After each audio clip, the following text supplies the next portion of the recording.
mariners of Reddit, what's the strangest thing you've seen out on the open ocean? Physically seeing a ship and confirming it on radio, talking to the captain, then 10 seconds later, looking up and it's gone. Do a radio check, and nobody knows the call sign or what ship I allegedly talked to. Also, we got caught on the edge of a tropical storm and I was observing it with binoculars while my uncle and grandfather dropped the last crab cages. Water tornadoes, sea devils, are effing scary. I was on the helms just before period of darkness when one of the stars expanded from a dot to a flower-shaped orange thing that rotated very slowly. That thing was there for the whole night, probably an astronomical phenomenon. Update: I realized that many people, myself included, are curious about the orange thing I saw. I don't believe in alien spaceships, still sticking to the theory of astronomical phenomenon. I googled orange light in sky. This is the closest thing that I found. Imagine that, but rotating very slowly. Rotation aside, it has no vertical horizon motion. I know the blog page says UFO LOL, but I'm just trying to show a depiction. Perhaps the image could ring a bell in someone's head. An owl 300 miles offshore. I hoped it would stay with us or get close enough to catch, but it flew off into open water. Lots of land birds get stuck at sea. Sometimes they accidentally fall asleep on a ship and wake up in the middle of the ocean and try to find land again. Some get blown out from storms. They eventually drink too much salt water and die. The smaller ones get eaten by seagulls. It's sad. I have only spent about 2 months on the water, with about 2 weeks on the Great Lakes. But even just a couple miles offshore in the Atlantic when it's a foggy and calm night, I totally get what sailors talk about when they say sailing off the edge. Sometimes it looks like the water just stops and there's nothing after it. Oh boy, did this on an excursion in Mexico. We all floated in the water of the cave with our life jackets with no light, and I just remember how utterly empty it felt. It was amazing and scary at the same time. By the time we turned our lights on, we had all floated to opposite ends of the little hub in the cave, but it felt like I was completely frozen in time.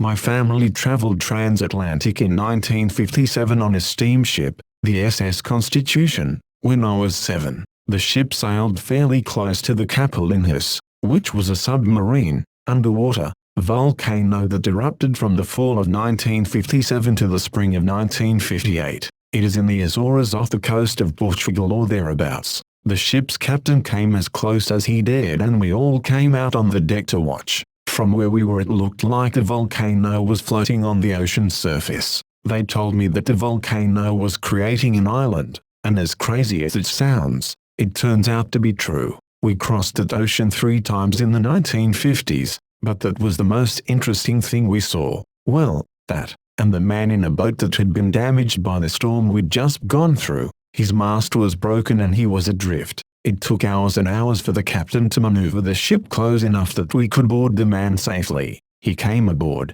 very thin and wrapped in a blanket, lucky to be alive and for us to have such a good captain. Not on the ocean, but whirlpools and drains in the middle of lakes absolutely terrify me. There's something about them that are so foreboding and menacingly.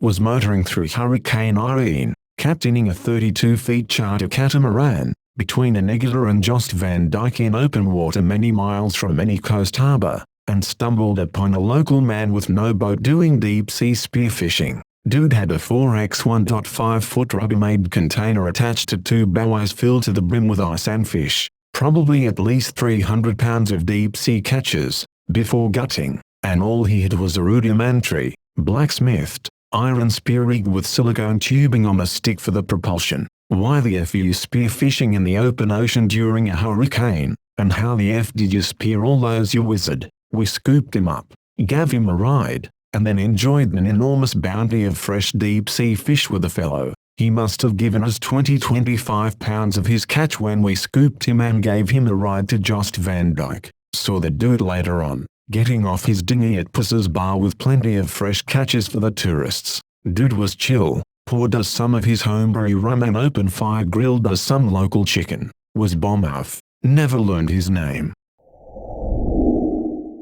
I live in Michigan and we have the Great Lakes. These lakes contain huge shipwrecks and fish so big that people can't believe they aren't from the ocean. Lake Michigan freezes in the winter near the beach to where people can climb the ice, but it freezes in weird ways. It looks like giant frozen waves and small ice caves. Sometimes ice spheres form as the winter starts and thousands of ice balls just wash up on the beach. There are countless real horror stories and just as many ghost stories about the lakes. The strangest thing I've personally seen, I believe, is that giant ice wave effect and people swimming in freezing temperatures. I've seen massive ships visit from the ocean that make you sit there in awe at how deep these lakes must be for those to function here. Many people die and go missing in Lake Michigan every year. There are unpredictable currents that can pull people under, and most people here are taught how to best deal with these situations, but it still can pull you out into extremely deep waters where it is likely you cannot get enough energy to make it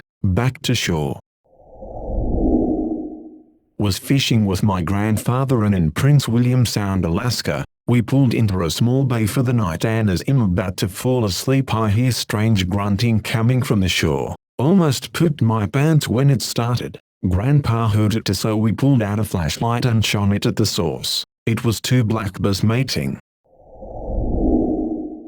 In Slovenia, whilst on our research vessel, we saw a pale and bold thing almost emerge from the sea. It looked incredibly humanoid, as in its head was poking above sea level, with a thin layer of water over its head. It was there for a split second, and we assumed it was a diver trying to scare us. Lo and behold, we carried out a biodiversity assessment in that very area and found nothing apart from some smaller fish. But no man, to this day, me and my marine biology professors have no idea what it was, and how it got there. I was majoring in marine biology at the time. We named this species as Baldus manius. Wow, I might win this one. I was doing drug patrolling operations and some smugglers had tried to sink their boat when we showed up, but it had too many bales of cocaine to sink. We arrested the smugglers and then shot the boat, but the bullets would only penetrate a few feet into the bales. This thing wouldn't sink. A bunch of whales were curious about what was going on, so we stopped shooting at the boat because we didn't want to harm them at all. We rammed the boat at slow speed with our ship and it broke in half and sunk, except for the bales of cocaine, which have bullet holes in them, and now the whales are playing with them, and I had to go down in a boat and get the bales of cocaine away from the whales, who were now enjoying themselves a lot more than they were a couple hours ago. That was a long day. TLDR, whales on cocaine. Thanks for watching.